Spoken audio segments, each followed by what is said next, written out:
হাজারো মানুষকে পঙ্গুত্ব করে এই দেশে মানুষের মানবিক মর্যাদাকে ক্ষুণ্ণ করে এই দেশ থেকে পালিয়ে গিয়েছে সেই ফ্যাসিবাদ, ওই ভারতের দোষর নরেন্দ্র মোদী, সেই তারা ভারতে বসে তারা আজকে বাংলাদেশে অপতৎপরতা চালাচ্ছে, বাংলাদেশকে বিশৃঙ্খল করতে, বাংলাদেশের শান্তি, বাংলাদেশের গণতান্ত্রিক চেতনাধারী মানুষের গণতান্ত্রিক চেতনাকে বিশৃঙ্খল করতে তারা অপতৎপরতা চালাচ্ছে।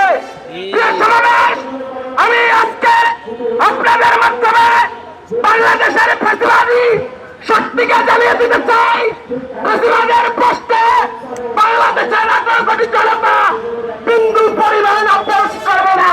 আমি মাননীয় প্রধানমন্ত্রী জনাব তারেক রহমানকে বলতে চাই, এই দেশে 18 কোটি জনতা ফ্যাসিবাদের প্রশ্নে আপোষ করবে না। পাঞ্জাবের জগতে একটি বিশ্বস্ত নাম শাবাব এথনিক ওয়্যার। আমরা ডক্টর মোহাম্মদ ইউনূস স্যারকে দায়িত্ব দিয়েছিলাম, কিন্তু আমরা তখন উদ্বেগ উৎকণ্ঠার সাথে বলতে চাই তিনি আমাদের আশা পূরণে ব্যস্ত হয়েছেন। আমরা জানি আমাদের মাননীয় স্বরাষ্ট্রমন্ত্রী অনেক চৌকস এবং দক্ষ একজন মানুষ। আমরা আশা করি এই সরকার একটি নির্বাচিত সরকার, এই সরকার অবশ্যই অবশ্যই ফ্যাসিবাদের বিচার করবে।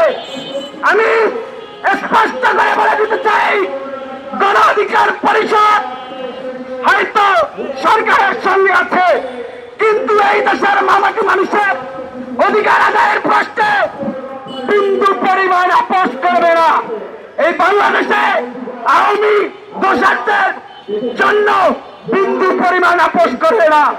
আরেকটি বিষয় আপনারা লক্ষ্য করছেন, বাংলাদেশ সীমান্তে পুশিং চলছে, অবৈধ পুশিং।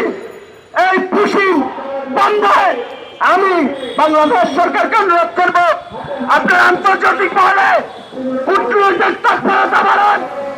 সীমান্তে আমার যে ভাইয়েরা রয়েছে তাদেরকে বলবো, আমরা বাংলাদেশের 18 কোটি জনতা আপনাদের সঙ্গে রয়েছি। আপনারা যে কোনো উস্কানিতে বিএসএফের পা দিবেন না, আপনারা তাদেরকে প্রতিহত করবেন।